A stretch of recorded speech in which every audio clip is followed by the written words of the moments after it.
name's Christina. My name's Ashley. My name's Erica. My name is Talia. Our issue that we are trying to fix is the pink tax. So in our short film, you will see a couple of survey numbers. Interviews, a little bit of history, And store comparisons of prices. The pink tax is a phenomenon where products marketed towards the female gender are generally more expensive than those marketed towards the male gender. With the pink tax, another phenomenon called the tampon tax can also be included, where females are forced to pay high prices for feminine hygiene products such as tampon cups and pads. Companies price these products to be so expensive because they consider them to be a luxury item, according to Hawkins.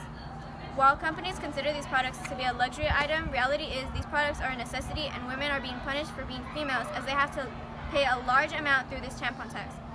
For years, stores have sold women's clothing, hygiene products, and supplies and more. This means that for years, women have had to pay extra due to the pink tax. It wasn't until 1994 when the state of California ran their own gender pricing study that people have become more aware of the pink tax. In their study, they found that women paid about $1,351 more per year than men on goods and services, which today that amount would be about $2,188, according to Colley.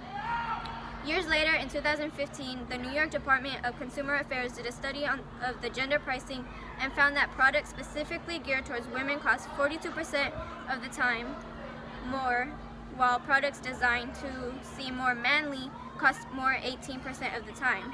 Although this inequality through gender pricing is such a recent issue and hadn't really become aware until 1994, some could say that the pink tax was caused simply by the inequality that women have always faced since the beginning of time. In the past, and still in some places today, women always had to follow strict gender roles where the males are more superior and women simply were not. For example, women were considered to be men's property. They weren't allowed to vote or work unless it was housework or just the way they wanted. Just as men were considered superior in the past and women were considered not to have such high roles in society, the pink tax in a way is keeping that frame of mind through forcing females to pay more than males on the same product. 1, 2, 3, go. Alright, so these are two cars. Pretty much the same. But guess what? This one is $49.94. And this one is $59.87. What is that, huh? Not only do women earn less than men, but they're often charged more for products. A study found adult women spend an average of 13% more every time they need to stock up on essentials like razors or body wash. Even tampons and necessity items are exempt from the sales tax in most states, and it's been this way for a long time. In order to fix this issue, they introduced laws, but many hurdles came in their way. First, in the 1950s, California outlawed sex discrimination against business customers with the Unruh Civil Rights Act. Sponsored by Jess Unruh, the law required businesses to grant everyone, regardless of race, sex, religion, or national origin, equal accommodations. Additionally, in 1985, the state Supreme Court, in a ruling by then Chief Justice Rose Bird Bering, said the Unruh Act banned sex-based pricing, but state law still didn't forbid businesses from charging women more than men, and the contrast in prices still continue.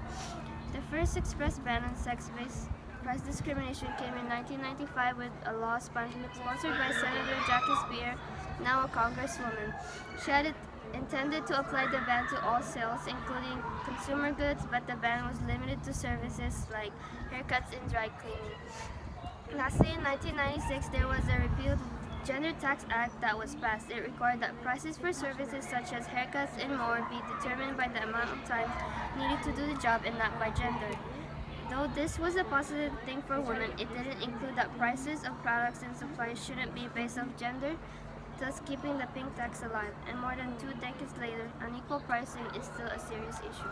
Okay, so the fight has changed from past to present by, in 1994, the California studies bring awareness to people by,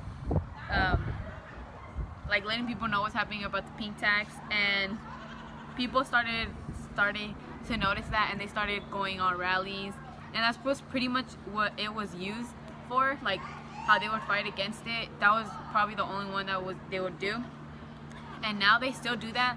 Like they used to they tried to use repealing acts to get rid of it, and they still try to repeal it, but they use more stuff like social media and like hashtags. Like in social media, they use a lot of hashtags, and they do a lot of petitions to like get rid of it, and so other people can notice it. so other people can notice it. And they also use like they do a lot of social experiments, like in restaurants. Right now, not restaurants, but like fast food places, they have been charging more women for like food, and that made even more people notice it, and more people are fighting against it now. And okay, and that is how the fight has changed. I think that's the situation because throughout history, men have been getting. It's been a patriarchal, dominant society throughout time and stuff. And Okay, so I think pink tax is a thing because when women were allowed to vote and allowed to work, men didn't want them to actually go out there. And so at one point they used like the increase of pay for their own products to show them that it was really hard for them to work on their own. So they needed men to like help them out so that they could pay for these things. So in a way it's like to keep them in place of where they were before. So like below men. So what is the pink tax as of today? Again, pink tax means the additional amount that women pay for certain services and products. Today, women make less and pay more. Items like tampons and pads are viewed as luxury items. That's why they are charged as sale tax. So what are some solutions for pink tax? A woman named Jackie Spear, a representative for California's 14th Congressional District, introduced a bill on April 10, 2018 in the 115th Congress. This was a bill in the U.S. Congress, and it is called H.R. 5464. Pink Tax Repeal Act, which met from January 3, 2017 to January 3, 2019. But the legislation did not enacted by the end of the Congress. This bill was created to end gender discrimination in the pricing of products and services. Personally, women should buy the products for men that are identical to the products that women need and want. What everyone can do is when you're in the store, be sure to compare the products inside a store that are the same yet are for different genders. And tell your friends and family about the pink tax because awareness is the first step to change.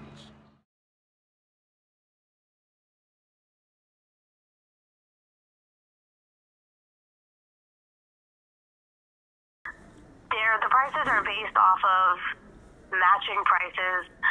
Like we look at our competitors' prices to make sure that we have the best price. So if a different color is a different price somewhere, that can make the color price a different than like the exact same item being different colors can be different prices. It's all based on making sure we have the best price out there. Okay, thank you. You're welcome. Hey, that was a good idea.